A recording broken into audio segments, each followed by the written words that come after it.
Hi guys! Samahan ninyo ako dito sa kauna-unahang travel vlog ko. At 11:30 p.m., nagbook kami ng Grab papuntang airport, Terminal 3 para sa aming flight. So, pupunta kami ngayon sa Taiwan. Hindi ito ang first time na pupunta kami ng Taiwan dahil last year sa Taiwan din kami nagpunta. Same group of people, kaya lang nabawasan kami ng 2. So ayan, kasama ko si Janice at si Jet na kanyang asawa.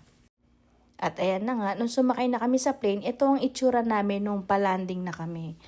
Grabe kasi yung turbulence, so naiyak ako sa kaba. Kasi baka hindi ko na makita yung mama ko. Pero ayan guys, masayang-masaya kami dahil salamat sa Diyos naka-land kami ng safe. And syempre, para pamunta sa aming accommodation, sumakay muna kami ng train from Taoyuan International Airport. So, pagkapunta namin sa Ximending, ayan, lumafang na agad ang mga person at binalikan namin yung kauna-unahang Japanese restaurant na kinainan namin last year. Sobrang sulit niya for the price and of course, yung dami naman ay marami din yung isang set nila kaya goods na to sa amin. After namin kumain, gusto sana namin mag-dessert kaya lang mas pinili namin na maglakad na lang along Ximending area para malaglag yung aming mga kinain habang nag-aantay ng check-in time sa aming hotel. At syempre, hindi mawawala itong pinagkakaabalahan ni Gerald at ni Jet na claw machine.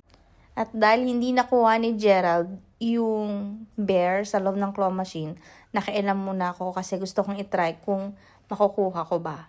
Kaya lang, unfortunately, hindi ko rin siya nakuha. Pero dahil may mga friend kaming mga sulsol dyan, charing.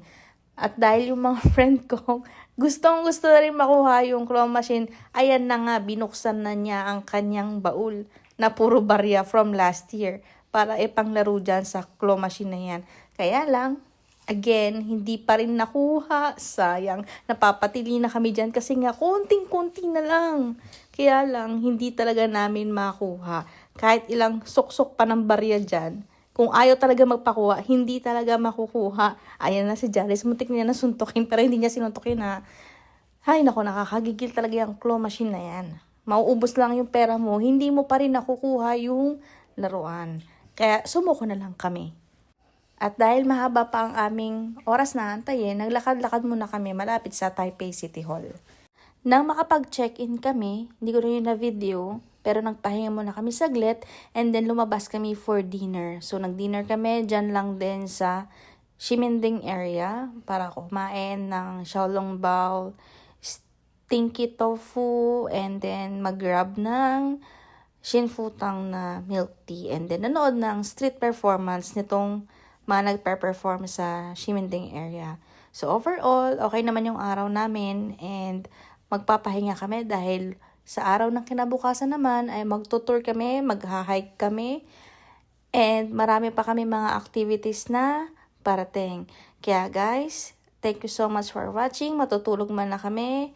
Good night everyone. Bye-bye.